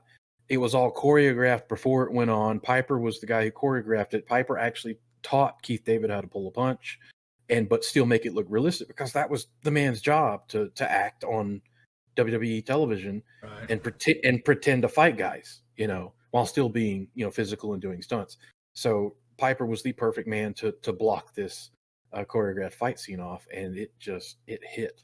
And to this day, I will sometimes pull it up on YouTube, just watch that clip. It's great. That clip plus the clip of him going in the bank going, "I'm here to kick ass and chew bubblegum, and I'm all out of gum." That's a good fight scene, Adam. It's a good fight scene. Good movie. But I'm going to counter with the perfect version of that fight scene. And we all know what that is. And that's the South Park cripple fight. Yeah. It's hard to top. It's hard to top that. Absolutely, I agree. It was the perfect counterpoint to that scene, and they played it serious, which I enjoyed, despite the fact that everything surrounding it was South Park. So hats off to Trey Parker and Matt Stone. They did a good job. No doubt. Oh man, I had a hard time with this one. When I read the question, I immediately gravitated that I have specific scenes for a movie, and I have a specific scene from an anime. The anime, very recent. The movie, not so much. So I'll start off with. I know the anime already, but go ahead. So there were almost every fight in the Jackie Chan movie, Drunken Master. The second one specifically, the remake, that was like 93 or something like that. Almost every one of those fights where he was doing the drunken kung fu was incredible. I loved every single one of those scenes. The end of it was even more over the top than every other one before it. But I mean, obviously, the man does his own stunts. The man does his own choreography and sets his own stuff up to make him look as best as he possibly can. And it definitely hit here with Drunken Master too. I'd recommend anyone to watch. You can watch your clip show, just the fights, and that's really all you need to walk away from the movie. But just to be able to pull off, because it's not just he's not doing he's not literally drinking and getting drunk and everything, but he's pulling off the mannerisms. He's pulling off that look. You'd have a hard time telling me he didn't actually drink while that was going on because of the reactions on his face, the reactions to getting struck certain ways, the non-reaction to certain key things, like certain strikes didn't bother him intentionally because he was numbed to the pain. That still stands out as one of the ones I will never forget. And then anime recently, there was an anime that has been running for a while now, Jujutsu Kaisen. You guys might be familiar with that. Amazing anime start to finish. It's a 24 episode run, I think, for the first season. 24 or 26, I forget offhand. But we're getting a second. We are getting a second, that's for sure. Oh, Mappa is everywhere right now. Yeah, they are. Holy crap. And it's only going to get worse. And by worse, I mean much better, because we're going to get more from Mappa in the next year and a half than we have now. And it's already a lot now. Chainsaw Man's coming. Attack on Titan, the final arc thing, whatever is coming. Second part of the final season. I still haven't determined if that's going to be one single episode or another string of episodes. Like a second cour, I don't think they've confirmed or denied either at this point. I would imagine with what's left to tell, no spoilers, it would probably be at least a 3-episode OVA. You think so? Maybe. I mean, perhaps. I still don't know. The way it was announced, it was just, here's that second part coming. But besides the point, there's other stuff right now on Netflix that's about to hit later this month. I think the end of this month, there's the Black Samurai. I forget the name of the anime specifically. It's done by Mappa. Yes, thank you. And then there's this fight that happens, and it doesn't set out like it's going to be a strong fight. It's with Itadori and Toto versus Hanami. Itadori is the main character. He's the one that eats the cursed finger. He's got all the powers, and then Toto is kind of this muscle-bound. He's kind of this muscle-bound, masculine, hyper-masculine guy. Arnold Schwarzenegger. He's Arnold Schwarzenegger, but you find out he's a lot deeper as you go. And he fancies Itadori quite early in the anime when they first meet, and they're bros now, man. It's like it's the best bromance in anime. I'd say this year. I'd almost be inclined to say ever. I don't know any other romances that were that hard and that deep, that short of a period of time. So they have a fight with Hanami, who is this cursed demon, cursed whoever, and they're very strong, and they're very strong. They're able to overpower these two. But there's an ability that Itadori uses that really wrecks this guy. And then there's this ability that Toto has where every time he claps, he can swap positions. And they explain it as they go, as most anime is inclined to do. But for whatever reason, this fight starts to take off. And then you start to learn this ability that he's doing. And so they have this amazing choreographed fight scene where they're beating the hell out of Hanami, the two of them together, and he'll clap and he'll swap with Itadori, and then boom, they'll nail another hit. And and Hanami can't combat it at all.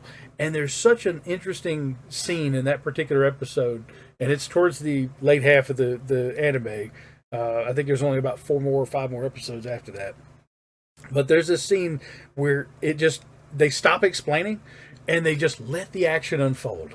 And they're giving you all the information you need for now. Watch this shit. And he'll clap, bam, boom, bam, boom, bam, bam, back and forth. You have to watch it multiple times. There's layers to it. And it still, to this day, gets me super pumped. I go back and watch it, and I'm just like, man, I want more of that. Give me more of that. And they've got several fights that take place like that. Just before that fight, they had another fight where they went off against another guy, and Itadori and another fella were tag teaming against another bad guy, and it was played out the same way, where they were explaining, and then suddenly they let the fight just happen, and it's the same raw reaction. The choreographed motions are just Wow. And I highly recommend it. If you haven't watched it yet, Jujutsu Kaisen. Plus one. Plus one. I don't know if I have a favorite movie fight scene because there are just so many good ones out there. I recently rewatched the entire Matrix trilogy, and one, I realized how campy those movies were, but two, there were a lot of legitimate, like really good fight scenes in those movies. Um, although none that I would like, none that I would say were like the best or greatest thing that I've ever seen. And there are just a ton of options when it comes to like really, really, really good, well choreographed fight scenes, like in the Raid 2, in Ip Man. I think one that I think about a lot is the elevator scene from Captain America 2. Oh yeah, that's a good one. That's a really good one. It's not anything like super special either, but it's just really, really, really good. It's really well choreographed. You know that I don't know. It's you don't know who's gonna win, I guess. And I guess that's a quality in a lot of really good fight scenes is you don't really know who's gonna win. But this one, it's really like Captain America versus a lot of really big fucking dudes. Like you don't know who's gonna win. And it's just super well choreographed. I I actually will pull it up on YouTube every once in a while just to watch that scene because it's a really good scene.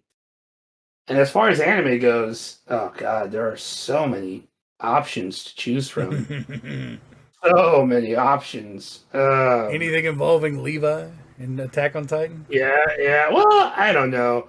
I think if I was gonna bring up some really like memorable fight scenes to me, it would either be Samurai Champloo, Okay, I'm with you. especially towards the end, Hmm. or Cowboy Bebop, especially towards the end. The homage stuff that they do with Cowboy Bebop is incredible. Yeah, it's just man, anime is good now, but it'll never be as good as it used to be. For anime, for me, it would be pretty much any of the Rurouni Kenshin boss fights. That's one of the series that gets knocked for having, dozens of episodes of filler, but those boss fights, holy crap!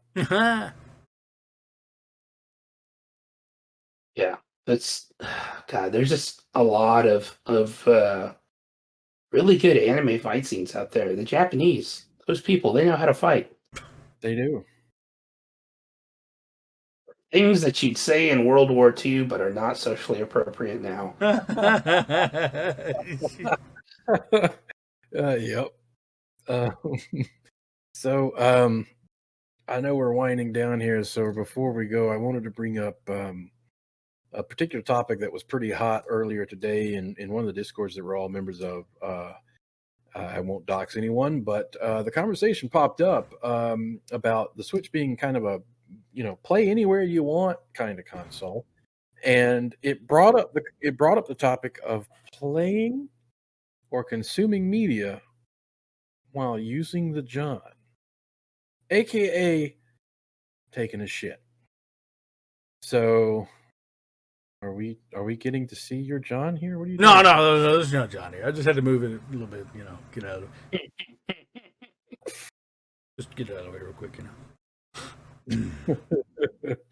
So, the conversation came up, and people were like, "No, I would never do that because to the germs, man." Or other people were like, "Oh yeah, I do it all the time, but I make sure." I'll be right back. You're back. You're back. So, Steve feeling targeted, I see.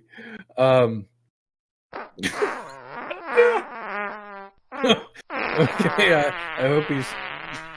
Sorry.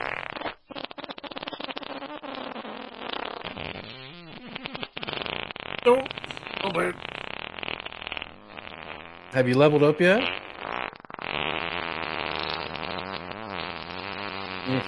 No, he leveled down. He must have got defeated. Game! Oh, he's back. Oh. Whew. Pardon me. Good play. Good play A couple session. rounds of Tetris in there. Yep. Gotta plug my Vita back in. Yeah, you gotta plug that back in. Every day, humanity strays further away from God. Back. Sorry about that. Allah's influence is waning, my friend. So yeah, so we at least have a ownership from our dear friend Steve on whether or not he will partake in the constitutional play. Constitutional play. Dia, what are your thoughts? Because I will be frank, I will never take my Switch into the water closet, but I have taken my phone in there. And I take my phone into the bathroom, absolutely, but I don't know. I don't take my console. I've never taken a Switch in the bathroom, and I am not one to sit there and game or do anything on the toilet. I'll watch for sure. I'll watch or listen to something on my phone, but I don't see how anyone could sit on the toilet and actually concentrate on. So my feeling is that if you're taking a shit, like you have to concentrate on taking a shit, right? And if you're not taking a shit and you're just sitting on the toilet playing the game, can't you sit somewhere more comfortable to play the game? I mean, that's the most comfortable, most relaxed position I can get in. Let me. I will be, as a father and a married guy, there's not a lot of places in this house that I have privacy. And if I want an uninterrupted time to myself, the throne upon which I sit in the mornings or evenings is where I get that time. So even though I've done the deed, I might not necessarily complete the deed, so to speak, until I feel I've had time to myself. But I think Steve, you're a fellow father and gamer. You can probably attest to that a little bit. I can get at least 2 rounds of Tetris in one poop. Yeah, that was gonna be my and no one's gonna come in there and go, "Hey, Dad, what you doing?" No one. That door stays closed when I go in there, and that light comes on, and that fart fan starts spinning up. They know, don't even bother, not going in there. And but Jana, you need to change your diet. Let's be real. If your current diet does not produce the foulness that is needed to run the children out of the room, then you obviously need a shift in your diet. So let me just run down. I mean, there's some hot sauce. You got to have some hot sauce in your diet. There's some delicious spicy chips that I eat sometimes when they make me. Pork rinds. Pork rinds are a definitive staple to an environment conducive to preventing children. So any pork product will. I recommend Max. Salt and pepper brand. These are delicious, by the way. It will turn on its way out into what some people have called worse than a rotting egg. Oh, so all you got to do is just a couple dabs of this on that. And you can add some fire to it. And you've got some heat. And once you have heat, that's the element you need. You need heat, humidity. You got to be able to fill that room with a blanket. A blanket of what you ask? Don't ask. You need to fill a room with it. You lay down a force field of methane that, could potentially be used as a professional grade paint thinner. Until you can do that, until you can produce that level of stank, unfortunately your bathroom door will always be open. I do enjoy the salt and vinegar. They're delicious. I like the chili limon as well. The chili limon is pretty decent. Yeah. It's 2 things here. One, just want to say, when I woke up today, I didn't ever picture or imagine myself discussing how to recreate World War One killing fields on stream. And two, just want to say to my FBI handler, I am absolutely not affiliated with these people. I am not here to make weapons, chemical weapons of mass destruction. I'm innocent. I go to the bathroom to take a shit. I don't want to make any chemical weapons in there. Just let me go. I want to take my vacation later. Let me get through the airport. I'm good. I don't know these guys. Let that Tootsie roll. That's the song. I broke at him. I did it. I just Tootsie roll in my head just started playing. You know, Got him. let me see that Tootsie roll. We got him. All it was popping in my head. Oh my god. That roll. Oh my god. So we've had an ice cream version of Tag Team Back. Again, we need a shitting version of Master P's. Make him say, Make him say, Charmin, enjoy the go. These Y'all can These send are the not check the- in the mail. It's fine. I'll take that. These are not the advertisers we were shooting for. These were not the advertisements we were shitting for either. God. Ah. Enjoy the go. I have to drive around town with a Charmin decal on my fucking truck, guys. I'm done. I'm done with the podcast. All right. Dude, but that TP money is hot right now, man. That shit's a hot commodity. I'm about to Quite say, literally. you see how many stores you seen with that in the shelves all day? I know, man. That stuff's more liquid than money. Well, yeah, more liquid than a lot of things. Eat too much of that hot sauce, and you'll be the liquid producer. Mm-hmm. I knew we would eventually get here, and it's all thanks to me. If I could hit you with this fucking potato right now. I'd grab it and fucking bake that shit. Man, top it with cheese. Hell yeah. No, what I do is I scoop out the innards, and then I mix them up with like sauce and cheese and bacon and shit, and then I put it back into the potato shell. What about pulled pork, barbecue pulled pork? Yeah, you dribble some of that on top, and some cheese, sour cream. Pig in the a little potato bit. patch. Yeah, exactly. Yeah. The first time I had that, Country's Barbecue in Montgomery, Alabama. Jim and Nick's. Is there any way? Wait, no. Damn it. Adam's the one doing the audio editing. I am. Edit yourself talking about pulling the innards out of the potato and then drizzling sauce on top of other stuff and just remove the potato. Can we just replace it with something else? Like removing That was the my innards first out of. You just got to remove the innards and cook her up again and then stuff it right back into human. All I have to do to you is clip the audio from potato, and it could be universally applied. This is a little meta, and it'll only make sense to the three of us. But we could clip Zootopia in there, a Disney movie. God.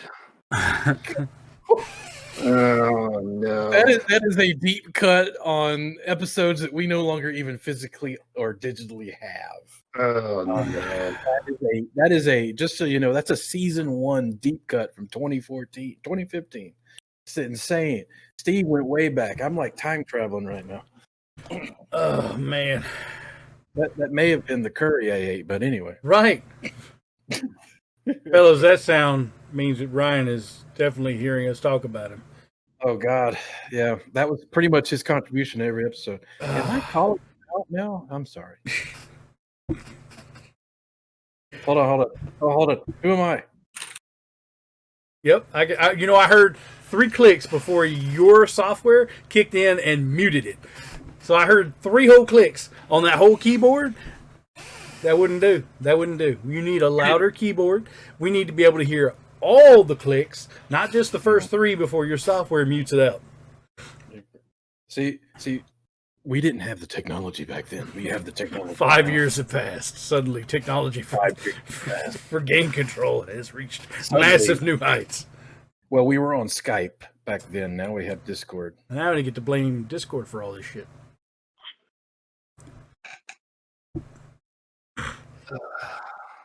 Dia, anything to add to end with? I love you guys. Don't Hey, bitch. incorporate me. Don't bitch. incorporate me into your. What about the your RGB life? What about that RGB life? Makes RGB me life, wanna- bitch. No, fuck that. Epilepsy's a bitch. Holy crap! I got a lot of shit under my keyboard. Oh, there it went. Hey, what? Yeah, there we go. Hey, that's where that went. All right. Check this out. I gotta let's play what's under your keyboard. Well, first this comb. Yeah. Okay. All right. Hold on. I have a Diddy Kong commemorative coin. Okay. Why Diddy Kong? I have no idea. Oh, I have one of these keys. Dia knows these keys. Yep. Yeah, I do. I had 3 pennies. No, 2 pennies. 2 cents. Money. That's money. Well, Well, that's where your 2 cents went. You tried to offer it to somebody and they didn't take it. apparently the Bible has answers for me. That was under there. No clue why. Is that like a cheat book or something? It's a network of sites. Got Questions Ministries. Yes, you too can go to these websites and learn about Jesus. And I think that's it. Oh, that's my chest. You're welcome. Oh, Talk about really good fight scenes. Oh, here's a small instructional manual that came with my new refrigerator, telling me how to take the handle off of it. no. All right. Well, I have found my items, and they are. Let's see here. Business card for a contractor that I didn't call me back. Fuck it. Oh yes, yes, memory card. No, it's the Vita adapter that I was talking about earlier. The SD card. I have headphones I haven't seen in a few years. That was under your keyboard? Shit. A string muter for a guitar. I've been looking for that. And for some reason, a feather duster. I don't know what that's about. Son of a bitch. Oh man, I'm just like, oh dude. Odd hex keys. Oh, yeah. For unlocking the direct input boxes that I use for my guitar. And that's it. That has been this episode of What's Under My Keyboard. Anyway, Dia, you? yeah. Anything from you? Ashi. She's not really under my. She's kind of sleeping near or on top of it, but no, I don't have anything underneath my keyboard. Nothing at all. It's cleaner than we are, Steve. Yeah. I mean, I was half a step from pulling a potato out from my. I don't even know how the feather duster got in there. That's got to be like a hint from my wife or something. I don't know. I need my Idaho russet royalty money like now. It's the only reason this potato showed up on stream Sunday goddamn. Oh my god! All right. This week's podcast has been sponsored by Idaho. And Sherman, Enjoy the go. enjoy. Oh man, are we done? We seem We're done. done. We feel like We're we're done here. We're done. We're done right now. We resorted to pulling shit from underneath our keyboards. So I think we have exhausted ourselves tonight. Folks, I want to thank everybody for coming out tonight. Appreciate you guys coming in live. Hope you guys enjoy this recording at home once it releases Wednesday-ish. And until next time, we'll see you guys Friday night, we hope. We hope we're going to be back on the right schedule. Dia got his 5G installed. He got his all stuff. So Friday, next week, Friday, 11 p.m. Eastern Standard Time.